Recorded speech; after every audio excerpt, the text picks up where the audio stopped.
गाय को 3 चीज की कभी कमी नहीं होनी चाहिए।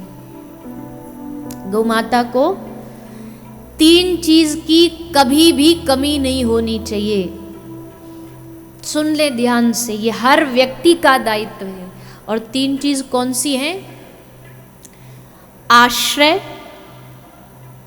आहार और औषधि। पहली बात, गाय के पास आश्रय होना चाहिए। उसके पास कोई एक ऐसी छत हो, एक ऐसा आश्रय हो जहां वो अपना मान करके रह सके, उसे पता हो कि ये मेरा है। आश्रय हो। तीन अ हैं ये। एक आश्रय, दूसरा आहार की गौ माता को कमी नहीं होनी चाहिए। कैसे भी मिले पर हर गौ माता को आहार मिलना ही चाहिए। आहार नहीं मिलेगा, भूख से तड़प तड़प करके इधर उधर का कचड़ा खा खा करके अपने प्राण त्यागेंगी। इसलिए आहार गाय को उसके शरीर अनुसार प्राप्त हो। तो आश्रय, आहार और तीसरा औषधि।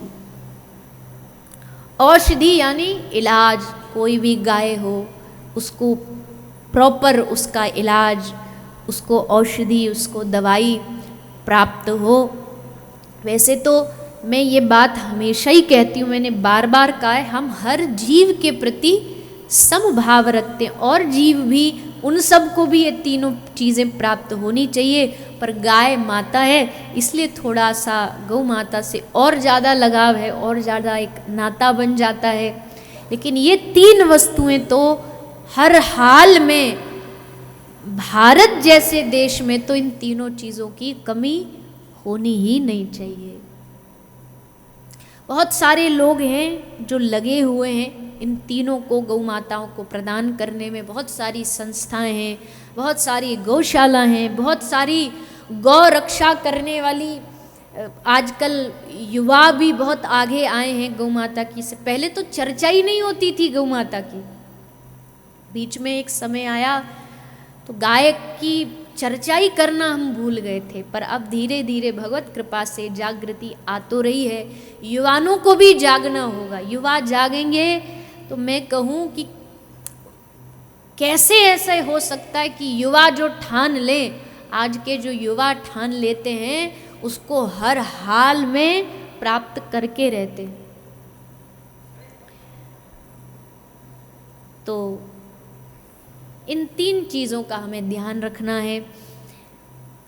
गौ सेवा धाम अपनी सामर्थ्यता अनुसार इन तीनों वस्तुओं का हमेशा प्रयास करता है कि ये तीनों गौ माता को प्राप्त हो, आश्रय प्राप्त हो।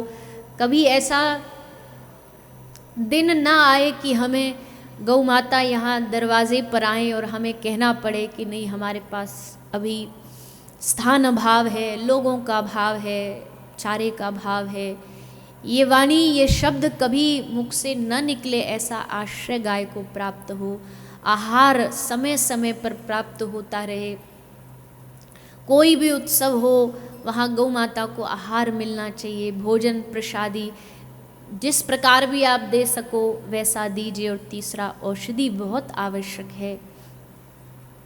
यहाँ पर आज मैं विशेषकर निवेदन करूं गोपाष्टमी के अवसर पर कि जितने भी हमारे यहाँ पर आश्रयदाता हैं, अर्थात इस गौ माता, इस गौ सेवा धाम परिवार से जुड़े लोग हैं, जो दिन रात जाग करके, परिश्रम करके, मेहनत करके गौ माता की सेवा करते, और उनका परिश्रम भी देखो कितना परिश्रम करते हैं वो इस बात से ही पता लग जाता है। ये जब गौसेवक भोजन करने बैठे ना तो इनको देखना किसी दिन,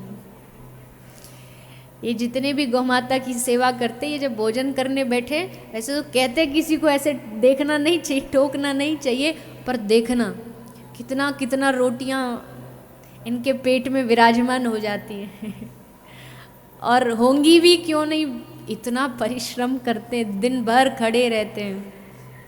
17, 18, 20 रोटी तो कहीं गई नहीं है, वो तो बस एक बार में ही स्वाहा हो जाती है। और हम जैसे लोग कुछ करते धरते हैं नहीं, तो 2 से भी ज़्यादा हो जाए तो फिर डॉक्टर को दिखाओ, दवाई लो, वॉकिंग करो। पहले बढ़िया साइकिल पे चलते थे, तो फिर मन आया मोटरसाइकिल आ जाए, बाइक आ जाए, बाइक आ गई, फिर लगा गाड़ी आ जाए, गाड़ी आ गई, फिर लगा मर्सिडीज़ आ जाए, वो भी आ गई। अब धीरे धीरे वो पेट बढ़ने लगा, गाड़ी में बैठे बैठे पेट बढ़ा तो जिम में गए, जिम में गए, वहाँ अपनी मर्सिडीज़ खड़ी की पार्किंग में, भीतर गए, जिम वाले से कहा कि साहब कुछ बताओ क्या करना चाहिए। तो जिम वाले ने कहा ये लो साइकिलिंग करो। तो पहले भी वही कर रहे थे, घुमा फिरा के वहीं ले आते। बस कोई साइकिलिंग करे बेचारा सड़क पे तो उसको कह देते गरीब जा रहा, और वही आदमी जिम में जा कर के साइकिल, वाह भैया बड़े अच्छे अच्छे पैसा वाले लोग हैं, देखो जिम में जाके साइकिलिंग करते हैं। तो आजकल लोगों की, हम जैसे साधारण जो लोग हैं उनकी तो कोई मेहनत बची नहीं, तो पाचन प्रक्रिया खराब हो गई, भोजन प्रक्रिया खराब हो गई। पर ये लोग, इनका परिश्रम आप देखोगे तो वाकई इतना परिश्रम करना ये सब प्रणाम के योग्य है। और ये बात भी सच है कि जब भगवान की जो सेवा करता है, जैसे हम कहते हैं ना, जो भगवान की सेवा करता है उनकी आप शरण ग्रहण करोगे तो भगवान मिल जाएंगे। वैसे गौ माता की भी जो सेवा करता है उन सबको भी प्रणाम करना चाहिए कि आपकी सेवा के माध्यम से गौ माता प्रसन्न हो, और गौ माता प्रसन्न होंगी तो फिर ठाकुर जी प्रसन्न हो जाएंगे।